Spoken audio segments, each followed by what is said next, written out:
الرحیم۔ یہ قید خانہ تھا عباسیوں کا متوکل، اور یہ تالاب تھا نیچے قیدیوں کے لیے۔ قیدی یہاں پہ جو ہے وہ اگر نہانا چاہتے یا پانی پینا چاہتے، بڑا برا حال تھا، سارے کے سارے آخر میں نیچے زندان ہے۔ اوپر استبل تھا، استبل یعنی جہاں پہ گھوڑوں کو اسٹیبل، ہارس اسٹیبل، یہ گھوڑوں کا استبل تھا، اور یہاں پہ گھوڑے باندھے جاتے تھے، اور قیدیوں کے لیے بھی نیچے زندان بنایا گیا تھا۔ باہر بھی زندان ہے، اور یہ پیچھے محل تھا عباسیوں کا۔ ہم ابھی محل دکھاتے ہیں عباسیوں کا، تھوڑی وضاحت کر دیتے ہیں۔ یہیں پہ اسی مقام پہ انہوں نے ایک باغ وحش بنایا تھا، جسے کہتے ہیں زو انگلش میں، چڑیا گھر بھی کہتے ہیں اردو میں۔ اور انہوں نے زندان میں اس میں شیر وغیرہ پالے تھے۔ سامنے وہ باغ وحش تھا، اس مقام پہ جو ہے وہ کہتے ہیں کہ ایک مرتبہ امام علی نقی علیہ السلام کو وہاں پہ اس میں جو ہے ایک مرتبہ چڑیا جو گھر ہے اس میں ڈال دیا شیروں کے پنجرے میں، اور امام علیہ السلام کے جب قدموں میں سارے آ کے شیر بیٹھ گئے تو اس نے متوکل نے کہا کہ امام علی نقی علیہ السلام، امام علی نقی علیہ السلام کو سامنے۔ اور یہ محل تھا، پیچھے جو ہے وہ محل ہے، یہاں محل تھا عباسیوں کا۔ یہ بیسیکلی سورہ مرہ آسا مرہ جس کو بعد میں کہا گیا، یہ زندان ہے امام علی نقی علیہ السلام کا۔ یہاں نیچے امام علی نقی علیہ السلام کو قید کیا گیا تھا۔ یہ ہم اندر جا رہے ہیں، کافی نیچے ہے، کافی گہرا ہے، کئی سیڑھیاں ہیں۔ چلیے، یہ وہ جو اوپر سے ہم دیکھ رہے تھے وہ سامنے وہ تالاب ہے قیدیوں کا، وہ یہاں پہ تھا۔ یہاں امام علی نقی علیہ السلام کو زندان میں رکھا، اور جس بادشاہ نے رکھا تھا اس کے بیٹے نے پھر اسے قتل کر دیا۔ بیٹے نے جب قتل کیا اس کے بعد پھر امام نے اس کو کہا کہ تو اگر باپ کا قتل کرے گا تو زیادہ زندہ نہیں رہے گا، باپ کے قاتل کی زندگی زیادہ نہیں ہوتی۔ تو اس نے کہا مجھے زندگی سے کوئی محبت نہیں، کیونکہ میں ایسے گھر میں پیدا ہوں جہاں پہ اہل بیت پہ ظلم ہوتا ہے۔ اس نے پھر بھی باپ کا قتل کیا۔ امام سے پوچھا کہ اس نے صحیح کیا؟ امام نے کہا اس کا باپ جو ہے وہ دشمن اہل بیت تھا، بعد قتل تھا، تو اس نے باپ کو مار دیا۔ اس کے بعد 6 مہینے بعد وہ خود بھی انتقال کر گیا۔ تو یہاں پہ امام کو رکھا گیا تھا۔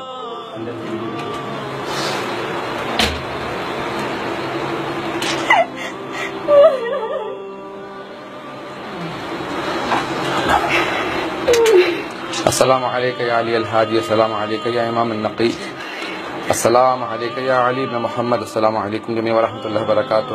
کسی مقام پہ بھی جہاں نبی امام آئیں اس جگہ پہ اس مقام پہ فرشتے ملائکہ آتے ہیں، کیونکہ امام کے چاروں طرف ہمیشہ ملائکہ رہتے ہیں۔ اس مقام پہ بھی فرشتوں نے آ کے زیارت کی ہوگی، لیکن کتنے بد نصیب ہیں وہ لوگ جنہوں نے امام معصوم کو زندان میں رکھا۔ ہمارے چند ائمہ علیہ السلام نے زندان میں وقت گزارا ہے۔ ایک چوتھے امام علیہ السلام نے زندان میں وقت گزارا، بڑا سخت وقت تھا، پھوپھیوں کے ساتھ زندان میں تھے۔ اور ایک امام باقر علیہ السلام جو یتیمی میں تھے۔ ایک جناب سکینہ نے بھی زندان دیکھا ہے، لیکن ہر آدمی چاہتا ہے زندان سے رہائی مل جائے۔ جناب یوسف بھی جب رہائی ملی تو کہہ رہے تھے پروردگارا یہ وہ دوست ہے جس سے دوبارہ ملنے کا جی نہیں کرتا۔ لیکن کسی کا زندان ختم نہیں ہوتا، کسی کی زندان میں قبر بن جاتی ہے۔ کوئی ایسی بیوی بھی ہیں جن کی زندان میں قبر بنا دی گئی تھی۔ پروردگارا وہ چھوٹی سی ایک بچی کے، کبھی آپ نے دیکھا ہے زندان میں قبریں بنتے ہوئے؟ ایک بھائی ہے جس نے ہاتھوں پہ بہن کا لاشا اٹھا رکھا ہے، ہاتھوں میں زنجیریں ہیں، گلے میں توق ہے، پاؤں میں بیڑیاں، چھوٹا سا لاشا ہے، 3.5-4 برس کی بہن کا لاشا ہے۔ میرا دل کہتا ہے امام زین العابدین نے کہا ہوگا او 72 کے عزادار بابا اپنی بیٹی کا لاشا لے لیجئے۔ میرا دل کہتا ہے قبر سے 2 ہاتھ اٹھے ہوں گے، امام حسین نے کہا ہوگا سجاد میری بیٹی کا لاشا مجھے دے دو۔ 3.5 برس کی بچی کا لاشا، میرے مولا سجاد نے کہا ہوگا بابا ذرا آرام سے لاشا لیجئے گا۔ اس سکینہ کے کانوں میں بھی زخم ہیں، چہرے پہ تماچے بھی بہت لگے ہیں، اور پاؤں کے اندر کانٹے بھی لگے ہیں۔ پروردگارا واسطہ ان بیبیوں کا، واسطہ امام علی نقی علیہ السلام کا۔ جب امام کو زندان میں بھیجا گیا کہ مولا ایک مرتبہ اس کے خلاف بددعا کرتے ہیں آپ آزاد ہو جائیں گے، تو مولا نے کہا نہیں، میں جب خدا سے شکوہ کر چکا ہوں تو مجھے کسی اور سے سفارش کرنے کی ضرورت نہیں ہے۔ کسی نے کہا مولا کسی سفارش کے لیے کہیں گا نہیں، میں نے خدا سے کہہ دیا، خدا خود اس کے حساب کو اپنا حساب کتاب کرے گا۔ پروردگارا واسطہ امام علی نقی علیہ السلام کے زندان میں رہنے کا، ہم سب کو امام علی نقی علیہ السلام کی شفاعت نصیب فرما، ہمیں بار بار ائمہ علیہ السلام کی زیارات نصیب فرما، دشمنان اہل بیت کو نیست و نابود فرما۔ آپ نے دیکھا بھی زندان بنا بھی تو انہوں نے سجا دیا، پینٹ کر دیا، کتنا خوبصورت بنا دیا۔ یہ سارا کا سارا یہاں پہ روشنی بھی ہے، لیکن اس وقت تاریکی تھی، یہاں روشنی نہیں تھی۔ سامرا کے قریب ایک جگہ ہے جہاں یہ متوکل عباسی کا محل ہے، اور یہ پیچھے یہاں زندان امام حضرت علی امام علی نقی علیہ السلام ہے، جہاں متوکل نے ان کو قید کیا تھا، اور ابھی ہم یہ دیکھ کر آ رہے ہیں. بہت ہی ایک تنگ کنواں جس میں انہیں رکھا گیا. میرے پاک پروردگار، تیرے نیک بندوں نے بہت تکلیفیں اٹھائی.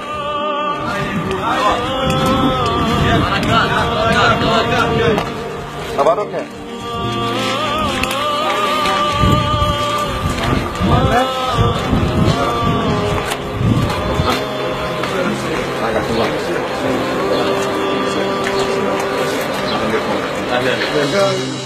ہمارے والنٹیئرز آپ کا خالہ کاٹ کے علی جعفری اور سارے والنٹیئرز اور سید عقیل، ان سب کے لیے سلامتی کے لیے محمد بلند صلوات.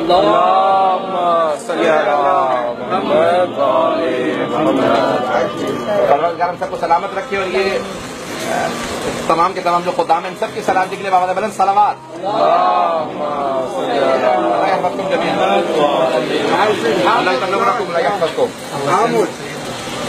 مجھے حقیق کو بھی دعا میں یاد رکھیے گا بھائی. یہ اب ہم سامرہ کے راستے میں بغداد سے باہر نکل آئے. سامرہ جو ہے شہر بنایا تھا بنی عباس نے. بنی عباس built the whole city and they named it Surra Marra'a. Whoever saw it was pleased. جس نے دیکھا اسے سرور ہوا. سرہ مرہ، سرہ مرہ سے ہو گیا سامرہ. From that it became Samarra. ٹھیک ہے. So the whole city is called Samarra. We're going to Samarra now to visit Imam Ali Naqi alayhi salam, the 10th Imam, and Imam Hassan Askari alayhi salam, the 11th Imam alayhi salam. Allahumma salli ala Muhammad. So the parents of Imam Zaman alayhi salam, the father of Imam Zamana is Imam Hassan Askari alayhi salam, and the mother of Imam Zamana is Hazrat Narjis Khatun. ہم اب دو امام زمانہ کے والدین کی زیارت کے لیے جا رہے ہیں. والد والدہ دونوں. ایک ہی زری میں 4 قبریں. When you go in one zari you will see 4 graves. امام علی نقی علیہ السلام, امام حسن علیہ السلام, حضرت نرجس خاتون and حضرت حکیمہ خاتون. حضرت حکیمہ خاتون is the daughter of امام محمد نقی علیہ السلام, sister of امام علی نقی علیہ السلام, and the aunt of امام حسن علیہ السلام. امام حسن علیہ السلام کی پھوپھی ہیں, امام علی نقی علیہ السلام کی بہن ہیں, امام محمد نقی علیہ السلام کی بیٹی ہیں حضرت حکیمہ خاتون, اور 12ویں امام علیہ السلام کی ولادت کی گواہ ہے. She is a witness of the birth of the 12th Imam. So now ہم جائیں گے جب وہاں پہ زیارت کے لیے, and also it is equal to the زیارت of the 12th Imam. کون سی زیارت 12ویں امام کی زیارت کے برابر ہے؟ سرداب کی جائیں, where the 12th Imam went to occultation. جہاں 12ویں امام غیبت میں گئے تھے وہاں سرداب. بھی سرداب بہت بڑا بنا دیا, لیکن مین ابھی بھی چھوٹا سا کمرہ. یہ حرم جو ہے this was the house of امام علی نقی علیہ السلام. یہ حرم امام علی نقی علیہ السلام کا گھر تھا, اور یہاں پہ امام رہتے تھے, اور امام کا صحن تھا جہاں صحن میں امام نے خود اپنی قبر کھودی تھی, خود بنائی تھی. امام built his own grave himself. یہ امام نے اپنی قبر خود بنائی تھی. So basically the 10th Imam's house which is a haram today. آئمہ علیہ السلام اپنی زمین خرید کے خود اپنی قبر کے لیے بتاتے ہیں.